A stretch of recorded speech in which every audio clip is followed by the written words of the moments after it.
Hello everyone, welcome to success with Rai academy.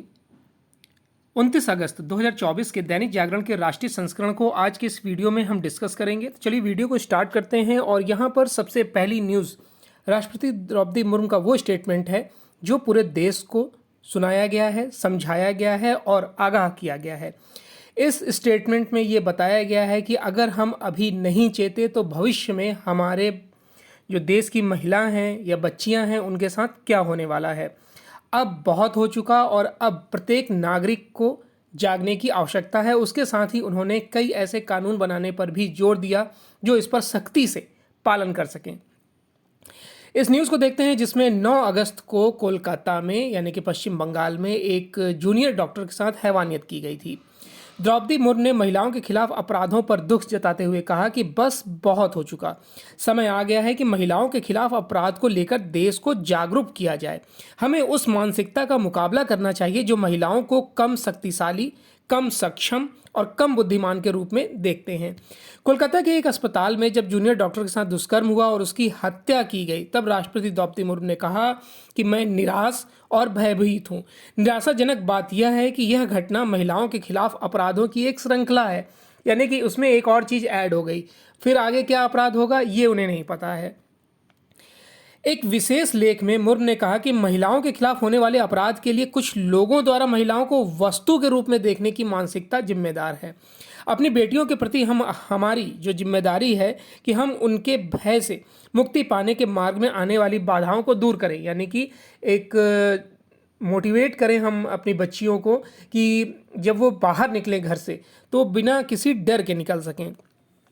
इस लेख में राष्ट्रपति ने 9 अगस्त को कोलकाता में हुई घटना पर पहली बार अपने विचार व्यक्त किए। इस घटना के बाद देश में व्यापक आक्रोश देखने को मिल रहा है। राष्ट्रपति ने लिखा कि कोई भी सभ्य समाज बेटियों और बहनों पर इस तरह के अत्याचार के अनुमान को नहीं सह सकता है।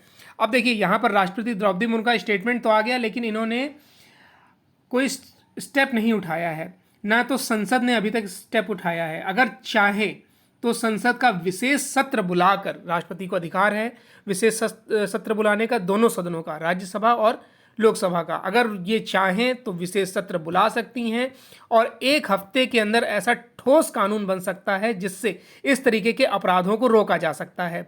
आज आप जहां भी रहते हैं, कहीं पर भी, यूपी, बिहार, झारखंड, मध्य प्रदेश, उत्तराखंड या फिर केरल, तमिलनाडु, असम, पश्चिम बंगाल, कहीं पर भी रहते हों, आपके समाज में ऐसे जरूर तत्व शामिल हैं जो इस तरीके के कुकृत्य करने के लिए आमादा रहते हैं। जब दिसंबर 2012 में, देखिए मैं यहाँ पर एग्जांपल दे रहा हूँ कि दिसंबर 2012 में जब निर्भया कांड हुआ था उस समय भी ऐसा ही जन आक्रोश था। उस समय तो ऐसा लगा कि इसके बाद ऐसी घटनाएं होंगी नहीं, पुलिस जागरूक हो जाएगी, चप्पे चप्पे पर पुलिस दिखने लगी, यानी कि रात्रि में प्रेस रिपोर्टर जो महिलाएं होती हैं वो कवरिंग करने लगीं और दिखाने लगीं कि हम कितने सुरक्षित हैं और भय का वातावरण चला जा चुका है। लेकिन अब देखिए लगभग 12 साल बाद वैसी ही घटना, उससे भी अमाननीय घटना जो हुई है उस पर भी अभी तक सांसदों के बयान तो आ रहे हैं लेकिन कोई कानून और समिति का गठन नहीं किया गया है। नेक्स्ट न्यूज़ पर आते हैं कि ममता की चेतावनी, बंगाल जला तो उत्तर प्रदेश, बिहार, दिल्ली और असम भी जलेंगे। ये है राजनीति वाली न्यूज़। यहाँ किस तरीके से राजनीति की जा रही है उसको दिखाया जा रहा है। कोलकाता में आरजी कर अस्पताल में महिला चिकित्सक से दुष्कर्म व हत्या की घटना को लेकर लगातार जारी विरोध प्रदर्शन और भाजपा द्वारा बुधवार को बुलाए गए 12 घंटे के बंगाल बंद से भड़की ममता बनर्जी ने कड़ी चेतावनी दी है। तृणमूल छात्र परिषद के स्थापना दिवस पर यहां एक रैली में ममता ने प्रधानमंत्री नरेंद्र मोदी का नाम लेकर आरोप लगाया कि अस्पताल की घटना के मामले में कुछ लोग अपनी पार्टी का इस्तेमाल करके बंगाल को अशांत करने में लगे हुए हैं। ममता बनर्जी ने हालांकि ये बोला यहाँ पर कि इसमें उचित कार्रवाई की जाएगी और ऐसा एग्जाम्पल सेट किया जाएगा पश्चिम बंगाल के साथ ही पूरे देश में कि इस तरीके की भयावह घटना फिर से अंजाम ना दी जाए। लेकिन इसका राष्ट्रीयकरण नहीं किया जाना चाहिए।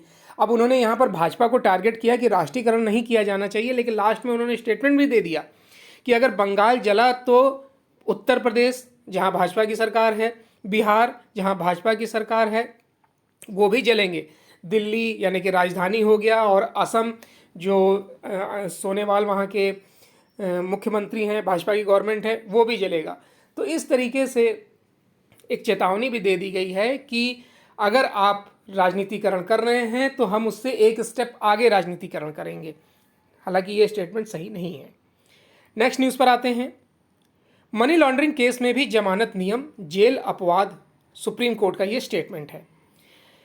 देखिए, prevention of money laundering act में जमानत के कठोर प्रावधानों की गांठें धीरे धीरे खुलने लगी हैं। सुप्रीम कोर्ट ने संविधान में मिले व्यक्तिगत स्वतंत्रता के सिद्धांत को महत्व देते हुए लंबे समय से पीएमएलए के तहत जेल में बंद आरोपितों के लिए जमानत के दरवाजे खोलने वाला महत्वपूर्ण फैसला सुनाया है। शीर्ष अदालत ने झारखंड के मुख्यमंत्री हेमंत सोरेन के सहयोगी प्रेम प्रकाश को मनी लॉन्ड्रिंग मामले में जमानत देते हुए कहा कि ये एक नियम है और ये नियम जेल अपवाद के सिद्धांत से परे है, और अगर कोई याचिका कर रहा है, सुनवाई पूरी हो चुकी है, उसके पास बताने के लिए कुछ नहीं है, तो उसे जमानत दे दी जानी चाहिए। व्यक्तिगत स्वतंत्रता सदैव नियम है और उससे किसी को वंचित नहीं रखा जा सकता है। व्यक्तिगत स्वतंत्रता से सिर्फ कानून में तय प्रक्रिया से ही वंचित रखा जा सकता है और प्रक्रिया तर्कसंगत व वैध भी होनी चाहिए। कोर्ट ने कहा कि पीएमएलए की धारा 45, जिसमें जमानत के लिए दोहरी शर्तें लगाई गई हैं, वह इस सिद्धांत को खत्म नहीं करती है। इसका यह मतलब नहीं है कि स्वतंत्रता से वंचित रखना नियम है और स्वतंत्रता अपवाद। जमानत के लिए दो शर्तों का मतलब सिर्फ इतना है कि वे संतुष्ट होनी चाहिए। अब यहाँ पर हम ये देख लेते हैं कि पीएमएलए की धारा 45 के तहत जमानत के लिए दो शर्तें हैं क्या। देखिए, पीएमएलए की धारा 45 के तहत जमानत के लिए दो शर्तें पूरी होनी चाहिए। पहली, अदालत को इस बात के प्रति आश्वस्त होना चाहिए कि यह मानने के तार्किक आधार हैं कि आरोपित दोषी नहीं है, यानी सबूत होने चाहिए। दूसरा है कि अदालत को इस बात के प्रति भी आश्वस्त होना चाहिए कि जमानत मांगने वाले आरोपित द्वारा जमानत पर रहने के दौरान कोई अपराध करने की संभावना नहीं है। अब आते हैं नेक्स्ट न्यूज़ पर कि देश में बनेंगी 12 इंडस्ट्रियल स्मार्ट सिटी, सृजित होंगे 40 लाख रोजगार। अब यहाँ पर दिया तो गया है बड़ा, 40 लाख रोजगार बहुत होता है। मैन्युफैक्चरिंग का बड़ा इकोसिस्टम तैयार करने के लिए सरकार national industrial corridor development programme यानी NICDP के तहत 10 राज्यों में 12 इंडस्ट्रियल स्मार्ट सिटी विकसित करने जा रही है। ये शहर देश के 6 बड़े औद्योगिक कॉरिडोर के आसपास विकसित होंगे। बुधवार को प्रधानमंत्री नरेंद्र मोदी की अध्यक्षता में कैबिनेट कमेटी ने इन 12 शहरों की विकास परियोजनाओं पर अपनी मोहर लगा दी है। इन परियोजनाओं की मंजूरी विकसित भारत के विजन को साकार करने की दिशा में एक अहम कदम है। ये सिटी यूपी के आगरा व प्रयागराज में, उत्तराखंड के खुरपिया, बिहार के गया, पंजाब के राजापुरा, महाराष्ट्र के दिधी, केरल के पलक्कड़म, तेलंगाना के जहीराबाद, आंध्र प्रदेश के ओरावकल व कोपरथी और राजस्थान के जोधपुर पाली में स्थित होंगे। इन 11 सिटी के अलावा एक शहर हरियाणा भी होगा। इन शहरों को ग्लोबल पैरामीटर्स के आधार पर विकसित किया जाएगा। ये शहर हाईटेक इंफ्रास्ट्रक्चर से लैस होंगे। बजट में इनकी स्थापना की घोषणा भी की गई है। वैष्णव ने बताया कि इन शहरों के विकास में 28,602 करोड़ रुपए का निवेश होगा। इन शहरों में 1.50 लाख करोड़ का औद्योगिक निवेश आएगा, जिससे 10 लाख प्रत्यक्ष और 30 लाख अप्रत्यक्ष नौकरियों का सृजन भी होगा। अब यहाँ पर ये जो झारखंड के पूर्व मुख्यमंत्री हैं चंपई सोरेन की न्यूज़ है, ये पॉलिटिकल न्यूज़ है, स्किप कर देंगे इसे। एक ही हिस्से में क्यों होते हैं ज़्यादातर रेल हादसे।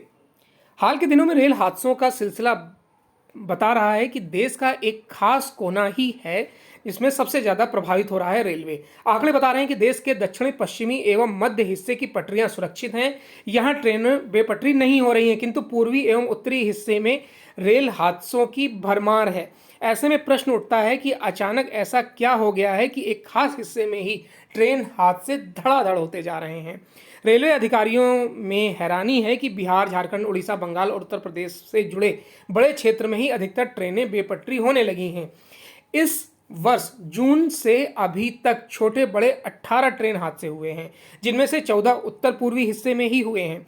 शेष भारत लगभग अछूता है। इसमें साजिश का संकेत साफ है। इसे पाकिस्तानी आतंकी फरातुल्लाह गौरी के वायरल वीडियो से जोड़कर भी देखा जा रहा है, जिसमें वह भारत में ट्रेनों को बेपटरी करने के लिए आतंकियों के स्लीपर सेल को उकसा रहा है।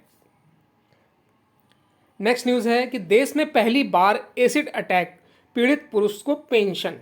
पंजाब सरकार ने एसिड अटैक पीड़ित पुरुष को भी 8,000 रुपये प्रतिमाह पेंशन देने का फैसला किया है। यह जानकारी पंजाब सरकार ने पंजाब एवं हरियाणा हाईकोर्ट से संगरूर जिले के धुरी निवासी पीड़ित मलकीत सिंह की ओर से दायर की गई याचिका पर सुनवाई के दौरान दी है। इसके साथ ही सरकार ने पीड़ित व्यक्ति को दिए जाने वाले एरियर का भी चेक हाईकोर्ट को सौंप दिया है। याची के वकील HC अरोड़ा के अनुसार मलकित देश के पहले एसिड अटैक पीड़ित पुरुष हैं जिनके लिए पेंशन का प्रावधान किया गया है। समाज के लिए गंभीर खतरा बनने जा रहा है डीप फेक तकनीक, हाईकोर्ट। देखिए, तकनीक पर विनियम की वकालत करते हुए हाईकोर्ट ने की है टिप्पणी। डीप फेक तकनीक पर विनियमन की वकालत करते हुए दिल्ली हाईकोर्ट ने बुधवार को कहा कि डीप फेक तकनीक समाज के लिए एक गंभीर खतरा बनने जा रही है। आर्टिफिशियल इंटेलिजेंस के काट केवल तकनीक से ही होगी। कार्यवाहक मुख्य न्यायाधीश मनमोहन और न्यायमूर्ति तुषार राव गेडला की पीठ ने कहा है कि केंद्र सरकार भी कुछ अध्ययन करे। ऐसा लग रहा है जैसे आप जो भी देख या सुन रहे हैं उस पर यकीन नहीं हो रहा है। अदालत ने कहा कि केंद्र को काम शुरू करना होगा। डीप फेक तकनीक के विरुद्ध पत्रकार रजत शर्मा समेत अन्य की याचिकाओं पर सुनवाई करते हुए अदालत ने यह टिप्पणियां की हैं। अब आते हैं हम नेशनल पेज पर। ये राजनीति का ही पेज है, लेकिन इसमें न्यूज़ इंपॉर्टेंट होती हैं। राष्ट्रीयकरण के बाद भी बैंकिंग प्रणाली से दूर रहे गरीब। प्रधानमंत्री मोदी ने जनधन योजना की 10वीं वर्षगांठ पर कांग्रेस द्वारा बैंकों का राष्ट्रीयकरण करने पर सवाल उठाया है। तो ये 4.5 दशक पहले बैंकों का जब राष्ट्रीयकरण तत्कालीन कांग्रेस सरकार ने गरीबों के नाम पर किया था, लेकिन सच यह है कि उन्हें बैंकिंग तक पहुंचने कभी नहीं दिया गया। जनधन योजना की 10वीं वर्षगांठ पर प्रधानमंत्री नरेंद्र मोदी ने कहा कि जब योजना शुरू की गई थी तो इसे लेकर संशय था। कुछ लोगों ने पूछा कि क्या इतनी बड़ी संख्या में लोगों को बैंकिंग संख्या प्रणाली में लाना संभव है? क्या इस प्रयास से कोई ठोस बदलाव आएगा? यह बात ठीक है कि चुनौती का पैमाना बहुत बड़ा था, लेकिन भारत के लोगों द्वारा दृढ़ संकल्प भी बहुत बड़ा था और उन्होंने यह सुनिश्चित किया कि यह एक वास्तविकता बन जाएगा। इंटरनेट मीडिया प्लेटफॉर्म लिंक्डइन पर एक पोस्ट में पीएम ने कहा कि योजना को शुरू करते हुए 1 दशक हो गए हैं। यह पहल सिर्फ एक नीति से कहीं अधिक है। यह एक ऐसा भारत बनाने का प्रयास है जहां पर नागरिक चाहे उसकी आर्थिक पृष्ठभूमि कुछ भी हो, औपचारिक बैंकिंग तंत्र तक वो पहुंच सके। 2014 में जब एनडीए गवर्नमेंट का गठन हुआ था तो उन्होंने गरीबों के लिए यानी कि सभी के लिए एक जनधन योजना लाई, जिसमें कि 0 अकाउंट पर आप अपना बैंक खाता खुलवा सकते हैं। ये इसलिए लागू किया गया था ताकि सबको बैंकिंग प्रणाली से जुड़ा जा सके। 300 किलोमीटर लंबी नई रेल लाइनें बिछेंगी। केंद्र सरकार ने बुधवार को रेलवे की 3 परियोजनाओं को मंजूरी प्रदान की है। उड़ीसा, झारखंड, बंगाल एवं छत्तीसगढ़ के 7 जिलों से होकर गुजरने वाली इन परियोजनाओं पर 6,456 करोड़ रुपए की लागत आएगी और उन्हें वर्ष 2028-29 तक पूरा किया जाएगा। प्रधानमंत्री मोदी की अध्यक्षता में हुई कैबिनेट की बैठक के बाद अश्विनी वैष्णव ने बताया कि इससे रेलवे के मौजूदा नेटवर्क में 300 किलोमीटर का इजाफा होगा। साथ ही 14 नए रेलवे स्टेशन बनाए जाएंगे, जिससे रोजगार के अवसर बढ़ेंगे। झारखंड विधानसभा चुनाव से पहले केंद्र सरकार ने जमशेदपुर, पुरुलिया, आसनसोल रेल रूट की मल्टी ट्रैकिंग को मंजूरी दे दी है। SC/ST कोटे से क्रीमी लेयर बाहर करने पर कोर्ट की टिप्पणी है, निर्देश नहीं। मेघवाल। SC/ST आरक्षण में क्रीमी लेयर का सिद्धांत लागू करने के सुप्रीम कोर्ट के फैसले में कही गई बात पर देश के विभिन्न हिस्सों से कड़ी प्रतिक्रिया देखने को मिल रही है। राजनीतिक दल भी अपनी अपनी तरफ से इस पर प्रतिक्रिया दे रहे हैं। ऐसे में देश के कानून मंत्री अर्जुन राम मेघवाल ने स्थिति स्पष्ट करते हुए कहा कि SC/ST से क्रीमी लेयर बाहर करना सुप्रीम कोर्ट की टिप्पणी यानी कि ऑब्जर्वेशन है, निर्देश नहीं है। यानी कि सुप्रीम कोर्ट की यह बात फैसले में व्यक्त किया गया है कि उसका विचार भर है। कोर्ट ने ऐसा करने का निर्देश नहीं दिया है।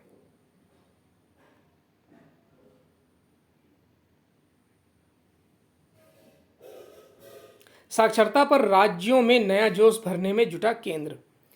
तो साक्षरता पर राज्यों में आने वाले दिनों में एक नया उल्लास और जोश देखने को मिल सकता है।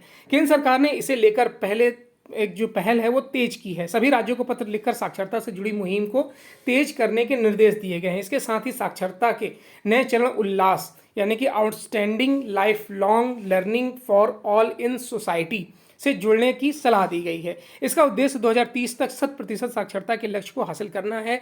इस आकलन के मुताबिक मौजूदा समय में देश में साक्षरता दर करीब 80% तक पहुंच गई है। हालांकि 2011 की जनगणना में यह दर करीब 73% ही थी। शिक्षा मंत्रालय के स्कूली शिक्षा सचिव ने राज्यों को यह पत्र ऐसे समय लिखा है जब साक्षरता को लेकर शुरू किए गए उल्लास अभियान को केंद्र शासित प्रदेश लद्दाख में बड़ी सफलता मिली है, जिसमें 97% से अधिक की साक्षरता दर हासिल कर ली गई है।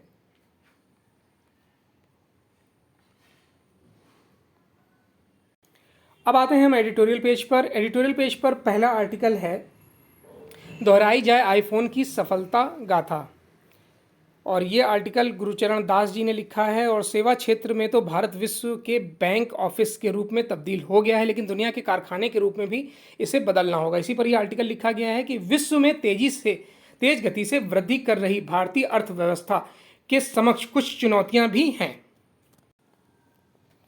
रोजगार के पर्याप्त अवसर सृजित न हो पाना ऐसी ही एक चुनौती है। इसका मुख्य कारण यह है कि देश किसी बड़ी औद्योगिक क्रांति के सूत्रपात में विफल रहा है। हालांकि हाल में सामने आई एक सफलता गाथा ऐसी स्थापित धारणाओं को ध्वस्त करने वाली है।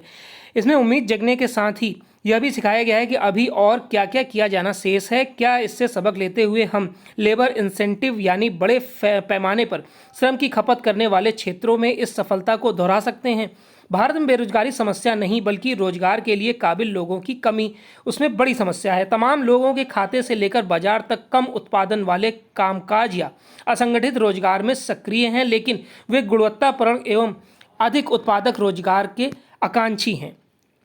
निसंदेह 1991 में आरंभ हुई आर्थिक सुधारों के बाद भारत ने उल्लेखनीय प्रगति की है। सेवा क्षेत्र में तो भारत विश्व के बैक ऑफिस के रूप में तब्दील हो गया है, लेकिन दुनिया के कारखानों के रूप में रूपांतरित नहीं हो पाया है। जीडीपी में विनिर्माण की हिस्सेदारी अभी भी 15% से कम है, जिसमें देश की 11% आबादी लगी हुई है, जिनके माध्यम से विश्व में आपूर्ति की जाने वाली महज 2% वस्तुओं का ही उत्पादन हो पा रहा है।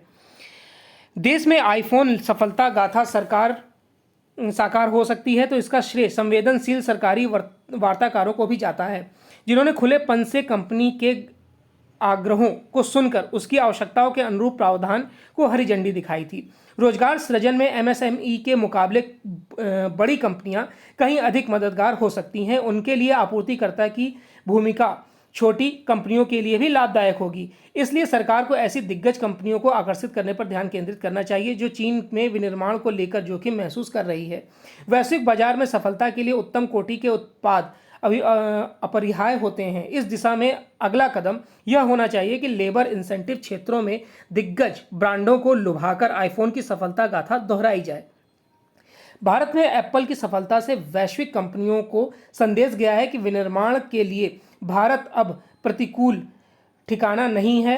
अब परिधान, फुटवियर, खिलौना और खाद्य प्रसंस्करण जैसे क्षेत्रों में भी इस कामयाबी को दोहराया जाए। इसके लिए केंद्र सरकार को सक्रिय भूमिका निभानी होगी, राज्य को भी आगे आना होगा। अभी केवल दक्षिण और पश्चिम के राज्य ही इन पहलुओं को समझ रहे हैं। याद रहे कि ग्लोबल मैन्युफैक्चरिंग हब बनाने के लिए भारत को केवल एशियाई प्रतिस्पर्धियों से ही नहीं बल्कि ओहायो जैसे अमेरिकी राज्यों से भी कड़ा मुकाबला करना है। नेक्स्ट आर्टिकल है, संकीर्ण स्वार्थों के लिए जाति का सहारा। हमेशा राजनीति जाति पर आधारित होती है, उसी पर आर्टिकल लिखा गया है, इसको स्किप करेंगे। और अब हम आते हैं बिजनेस पेज पर। बिजनेस पेज में पहली न्यूज़ है कि गरीबों को आर्थिक मुख्यधारा में लाई जनधन योजना। देखिए, प्रधानमंत्री जनधन योजना दुनिया की सबसे बड़ी वित्तीय समावेशन पहल है। यह गरीबों को आर्थिक मुख्यधारा में लाने के साथ ही हाशिए पर पड़े लोगों के विकास में महत्वपूर्ण भूमिका निभाती है। योजना की 10वीं वर्षगांठ पर अपने संदेश में वित्त मंत्री निर्मला सीतारमण ने कहा कि बैंक खाते, छोटी बचत योजनाएं, बीमा और कर्ज सहित सार्वभौमिक और सस्ती वित्तीय सेवाएं प्रदान करके योजना ने पिछले एक दशक में देश के बैंकिंग और वित्तीय परिदृश्य को बदल दिया है।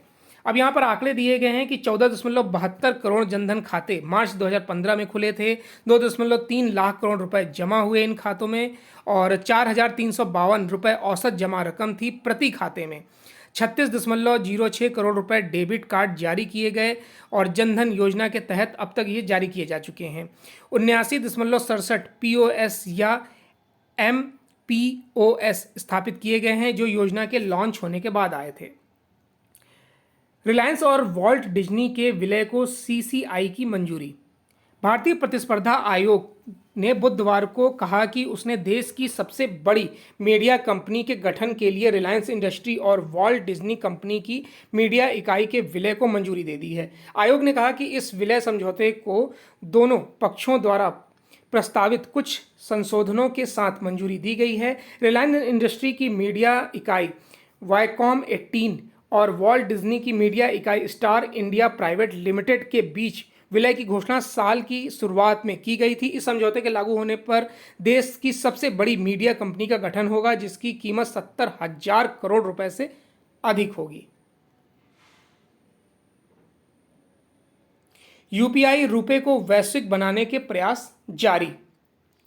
RBI गवर्नर शक्तिकांत दास ने बुधवार को कहा कि UPI और रुपए को वैश्विक बनाने के प्रयास जारी हैं। ग्लोबल फिनटेक फेस्ट 2024 को संशोधित करते हुए दास ने कहा कि RBI का ध्यान वित्तीय समावेशन, डिजिटल सार्वजनिक इंफ्रास्ट्रक्चर को और बढ़ाने, उपभोक्ता संरक्षण व साइबर सुरक्षा, सतत विकास और वित्तीय सेवाओं के वैश्विक एकीकरण पर। उन्होंने कहा कि भारत आगे चलकर कई देशों के साथ आर्थिक सहयोग को बढ़ावा देने के लिए अंतर्राष्ट्रीय प्लेटफॉर्मों और द्विपक्षीय समझौतों को अमली जामा पहना रहा है। इसके अलावा सीमा पार भुगतान प्रणालियों सहित वित्तीय इंफ्रास्ट्रक्चर को मजबूत करना RBI का प्रमुख फोकस क्षेत्र रहेगा।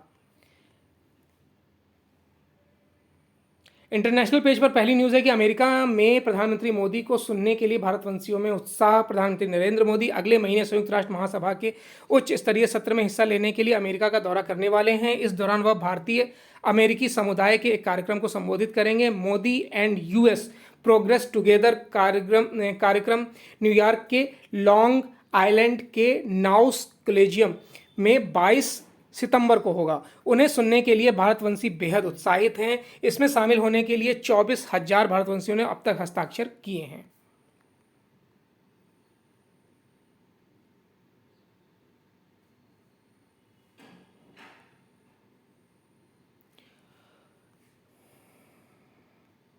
पहली बार महिला होगी ईरानी सरकार का सार्वजनिक चेहरा।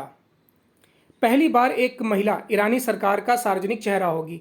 फतेमेह मोहरजेरानी को मसूद पेजेशकियान शासन का सरकारी प्रवक्ता नियुक्त किया गया है। राष्ट्रपति ने बुधवार को कैबिनेट बैठक में यह फैसला किया है। 54 वर्षीय मोहरजेरानी एडिनबर्ग से बिजनेस एडमिनिस्ट्रेशन के डायरेक्टर हैं और इससे पहले 11वीं सरकार में शरीयत यानी कि महिलाओं के लिए तकनीक और व्यावसायिक प्रशिक्षण विश्वविद्यालय के प्रमुख के रूप में वो कार्य भी कर चुकी हैं।